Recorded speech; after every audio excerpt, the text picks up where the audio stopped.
How can a group develop from swarm intelligence to collective intelligence?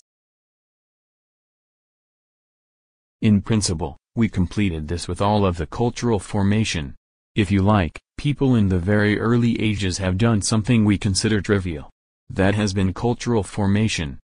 Cultural formation takes place through exchange, which means that we have always had processes of deliberation and action with each other.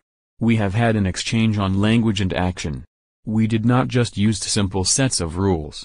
I believe if we allow this form of communal exchange of meaning, then we don't have to resort to swarm intelligence, but we have a chance to culture formation. If you like, the term culture, if you look at it that way, is actually synonymous with collective intelligence.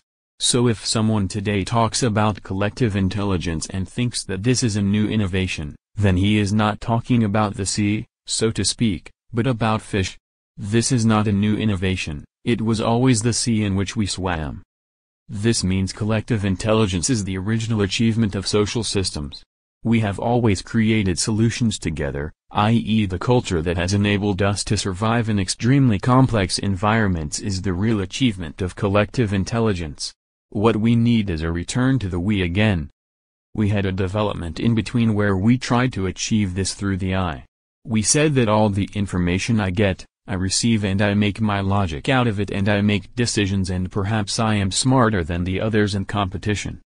Now we realize that with this ego development we have reached the limit of our processing capacity, and in this moment we discovered with great fascination something that is very old, namely the intelligence of the we. Now the web is getting into play.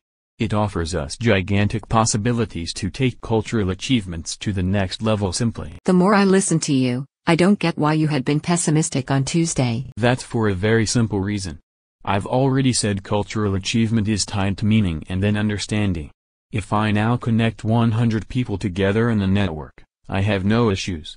With 100 people I can negotiate meanings through deliberation processes. If there are 1,000 people, I need to start solving this technically. If there are 100,000 people, I start to solve this statistically. If there are 1 million people, I'm getting to the limits of my possibilities.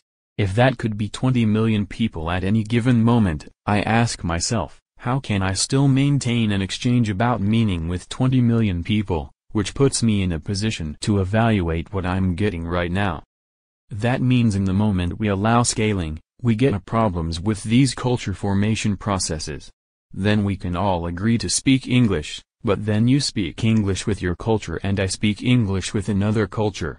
We don't have the issue of a common language. We have the issue of commonly shared concept spaces. It is the meaning behind the language that causes the problem. How often do we meet on the internet to really negotiate with each other? What, for example, is the meaning of the word solidarity in your mind and what is the meaning of the word solidarity in my mind? We are trying to solve this desperately with annotations and alike. So besides the fact that we exchange knowledge, we also create a small context, a minimal context, to allow you to orient yourself. But even then, how many of these minimal contexts can I actually cognitively process every day and still have a meaningful exchange with them?